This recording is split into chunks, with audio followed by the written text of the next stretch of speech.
के पास और क्या है जो इन्हें इतना कष्ट सह लेने की प्रेरणा देता है। लेकिन फिर मन में सवाल ये आते हैं कि आखिर कैसा होता होगा उनका जीवन उन वीरान पड़ी पहाड़ी सीमाओं पर, जहां पाकिस्तानी दुश्मन हर वक्त घात लगाए बैठे रहते हैं। कैसे गुजरता है इन सैनिकों का दिन इस सियाचिन बॉर्डर पर और किस तरह की ट्रेनिंग दी जाती है इन्हें। आज की इस वीडियो में हम सब यही जानेंगे कि कितना मुश्किल और जानलेवा होता है सियाचिन पर जवानों का जीवन। दोस्तों, सबसे पहले आपको बता दें कि आज हम जिस सियाचिन ग्लेशियर की बात करने जा रहे हैं वो दुनिया का सबसे ऊंचा युद्ध क्षेत्र है। अब आप इस बात से अंदाजा लगा सकते हैं कि अगर ये इतना ऊंचा है तो यहाँ की परिस्थितियां अपने आप में कितने कठिन होती होंगी। इतने कठिन कि सर्दी से अपने बदन को बचाते हुए ये जवान गोलियों से मरने की बजाय ऑक्सीजन की कमी से मर जाते हैं। जैसा कि हमने आपको बताया कि ये सबसे ऊंचा युद्ध क्षेत्र है, इसलिए यहाँ पर सांस लेने के लिए ऑक्सीजन की भारी कमी होती है। यहाँ जो जवान घूमते हैं वो खुद को हर वक्त इतना चौकन्ना किए रहते हैं कि कभी भी दुश्मन के खिलाफ हमला बोलते हुए वो बर्फ, सर्दी, ऑक्सीजन की कमी जैसी समस्याओं से डरे ना। अब आप सोचेंगे ये जगह जब जीवन के लिए इतनी विषम है तो हमारे जवान यहाँ क्यों जाते हैं? तो इसका जवाब सिर्फ इतना है कि ये हिस्सा भी भारत का एक अभिन्न अंग है, जिस पर पाकिस्तान आए दिन अपने अधिकार का झूठा दावा पेश करते हुए घुसपैठ करता रहता है।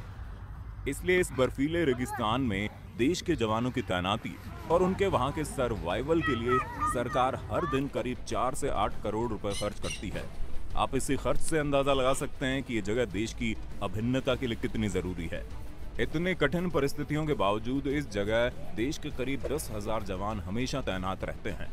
यहाँ जिंदगी कितनी मुश्किल है, इसे अगर एक आंकड़े के तौर पर देखें तो पिछले 30 सालों में हमारे 846 जवानों ने यहाँ की विषमताओं के कारण अपनी जान गंवा दी है। सियाचिन ग्लेशियर 20,000 फीट की ऊंचाई पर है। यहाँ सैनिक एक साथ चलते हैं। समूह में चल रहे जवानों के पैर एक रस्सी से बंधे होते हैं ताकि कोई साथी अगर गिर या फिसल जाए तो उस ग्रुप से अलग ना हो पाए। ऊंचाई वाले जिस स्थान पर जवानों की तैनाती होनी होती है वहां तक पहुंचने के लिए सैनिकों को बेस कैंप से 10 दिन पहले ही यात्रा शुरू करनी पड़ती है। इसलिए सैनिकों की टुकड़ी रात को 2:30 या 3 बजे निकल पड़ती है ताकि 9 बजे से पहले वहां पहुंचा जा सके। क्योंकि यहाँ दिन में बर्फ धंसने का खतरा ज्यादा रहता है, इसलिए सारी चढ़ाई रात में ही की जाती है। हर फौजी के साथ 20 से 30 किलो का बैग होता है, जिसमें बर्फ काटने वाली कुल्हाड़ी, उसके हथियार और रोजमर्रा के कुछ सामान होते हैं। शून्य से नीचे तापमान रहने के बावजूद सैनिक पसीने से तरबतर होते हैं, क्योंकि शरीर पर 6-7 तय मोटे और गर्म कपड़े होते हैं। अपने तय पॉइंट पर पहुंचते पहुंचते फौजियों के शरीर और कपड़े के बीच पसीने की पतली परत जम जाती है।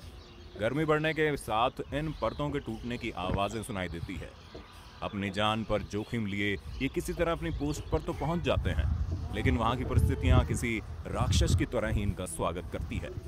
खैर, नहाना तो वहाँ एक खूबसूरत सपने के अतिरिक्त और कुछ भी नहीं होता, इसलिए बात खाने की करते हैं। खाने में लिक्विड ज़्यादा उपयोग होता है। खाने के सामान टीन के कैन में सप्लाई होते हैं। सूप पीना हो तो पहले इसे पिघलाना पड़ता है। टीन का कैन भी पूरा जम चुका होता है, इसलिए इसे पहले मध्यम आंच पर रखकर थोड़ी देर अंदर जमे सूप को पिघलाते हैं। और जैसे ही सूप पिघलता है वैसे बिना देरी किए उसे पीना होता है, क्योंकि अगर तापमान -60 डिग्री है तो वापस से इस पिघले सूप को बर्फ या कहें सूप का पत्थर बनने में ज़्यादा देर नहीं लगती। क्योंकि पीने के लिए सिर्फ लिक्विड ज़्यादा इस्तेमाल में आता है, इसलिए दूध इन जवानों के लिए अमृत से कम नहीं होता। लेकिन इस अमृत को पाने के लिए इन्हें भी देवताओं की तरह ही अमृत मंथन करना पड़ता है। आलू, टमाटर देखो और टमाटर, ये लेकिन खा नहीं सकता है, ये ऐसे होना पड़ता है। इस निर्जन बर्फीली दुनिया में खाने के लिए जो चीज़ सबसे आसानी से इस्तेमाल में लाई जाती है वो है ड्राई फ्रूट्स और चॉकलेट, क्योंकि ये दोनों चीज़ें इतनी ठंड में भी नहीं जमती। अब बात अगर पानी की करें तो जवान अपने साथ पानी का कोई बैकअप लेकर नहीं चलते हैं। उन्हें पानी के लिए उन्हीं बर्फों को काट कर पिघलाना पड़ता है। ये बर्फ पिघलाने के लिए उन्हें